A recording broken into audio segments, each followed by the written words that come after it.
Fresh from the hellscape that is Batal as an underleveled thief with pawns even lower leveled than I was, after an ill-advised jaunt into the desert lands on the back of a sphinx that wouldn't stop asking me questions about my personal life, I found myself thinking about the combat in Dragon's Dogma 2. And not just because the mobs in Batal wouldn't give me a moment to breathe, but because fights in Dragon's Dogma 2 are at once utterly breathtaking feats of game design and mechanics meshed together into a seamless dance of fantasy combat, while also occasionally making me wish the Brine could take my Arisen away forever and I could finally be free of this accursed harpy mob that followed me 2 square miles off their territory because I had the gall to take a lift, while in the same breath always being 2 fights away from making me laugh out loud after the latest ragdoll death my Arisen had to suffer, due in no small part thanks to my own, my pawns, or indeed the enemy's brazen stupidity. This is the genius, the misery, and the unadulterated comedy of Dragon's Dogma 2's combat. And let me kick things off by saying that a lot of what Dragon's Dogma 2 does that makes his combat feel like I'm actually getting drop-kicked by an ogre isn't necessarily anything new, but that doesn't mean it isn't damn good.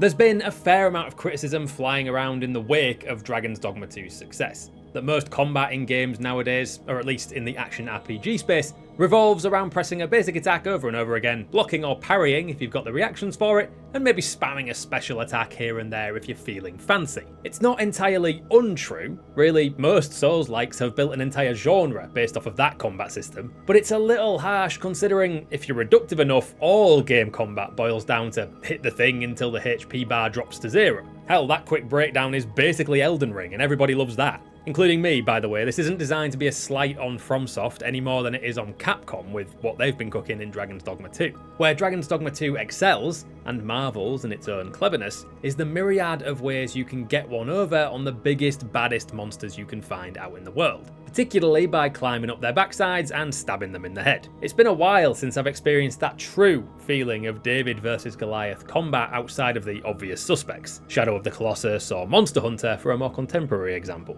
Now, few of the encounters in Dragon's Dogma 2 match the absolutely colossal nature of the creatures in that PS2 classic specifically, aside a select few, but the spectacle of fights against griffins, drakes and dragons, and even slightly smaller but still big ass creatures like minotaurs, ogres and cyclops, still scratch that David versus Goliath itch of climbing onto the head of something much bigger than you and hitting it really hard. That said, Dragon's Dogma 2's combat encourages players to consider the idea of combat as more than simply hitting each other until someone goes down. It encourages you to think of it as more of a puzzle, a dissection of enemy weak points and exploitation of vulnerabilities, more than simply stacking numbers into a health bar. The concept of combat as a puzzle, like I said before, isn't necessarily anything new. Shadow of the Colossus is probably first in class for that idea, with each encounter with one of its titans a puzzle in of itself, working out the best way to break down the Colossus' defences, find its weak point, and ultimately take them down with a fatal attack. Dragon Dogma 2's monsters may not have such glaringly obvious weak spots as that, but they simply rely on good old-fashioned logic rather than signposting with sigils.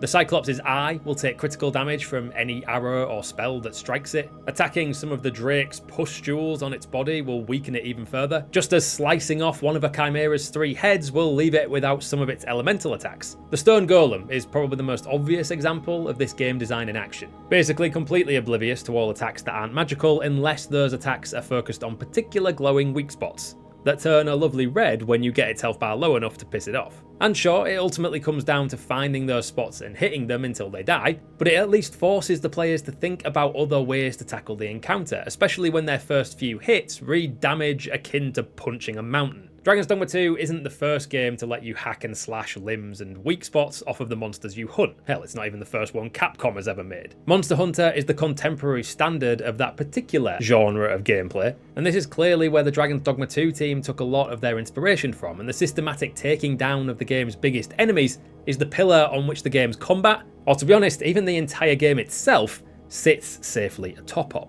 The beauty of all this is that lopping pieces off of enemies or targeting their weak spots is just one of the many ways you can mess with enemies that go beyond simply dropping their HP to 0. Tripping them up so they fall off cliffs into the brine, tricking them into throwing themselves off cliffs into the brine, destroying bridges so they fall to their dooms, usually into the brine, Look, the Brine does a lot of heavy lifting if you want it to, but how you take on a particular encounter is generally down to you. You can fight that Cyclops as a puzzle, or you can just stack damage into its legs until its HP bar hits 0. The beauty of it is that you don't have to do it one way or the other. It's entirely up to you, and you can switch up your approach whenever you like because the game isn't going to judge you for it. And that sense of limitless potential and options is bolstered by the amount of vocations available that give you a ridiculous number of ways to approach encounters. And the low cost of changing your vocation is one of the main reasons Dragon's Dogma 2's combat works so well. It's easy to switch up your approach if your warrior doesn't quite have the reach to tackle a griffin that's been bothering you.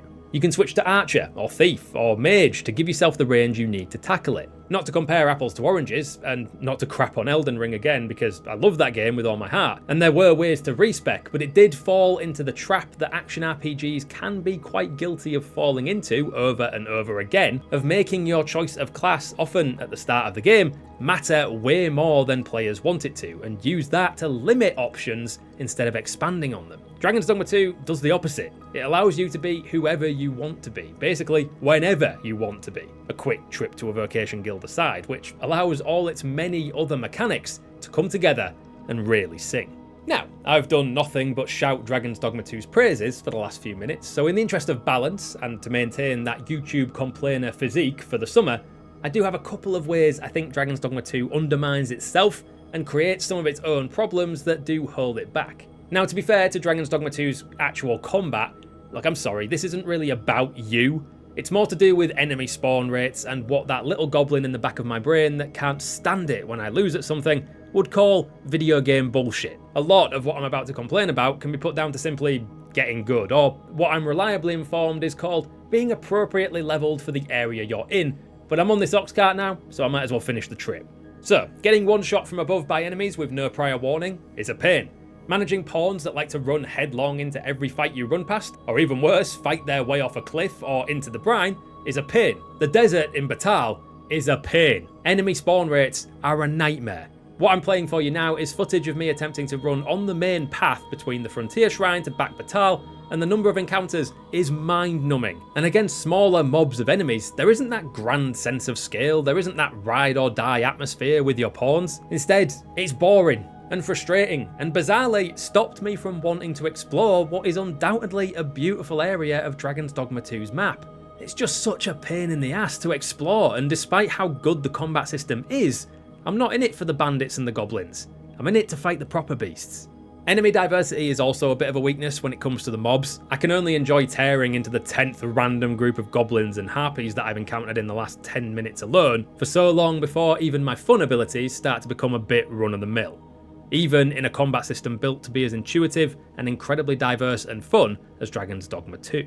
Thankfully, there is a bit of light at the end of this long dark tunnel of general complaints, loosely based around the combat that aren't really the mechanics' fault, but I'm chucking them all together anyway. At the end of the day, Dragon's Dogma 2's combat is funny. You can get shit mixed at a moment's notice. Griffins can land on and destroy ox carts you were supposed to ride to the capital. You can get knocked into the next region over by a dodgy collision spiral between a rock and an enemy. Admittedly, this one wasn't even in combat, but just look at my guy just plummet off the Sphinx here as we enter dialogue.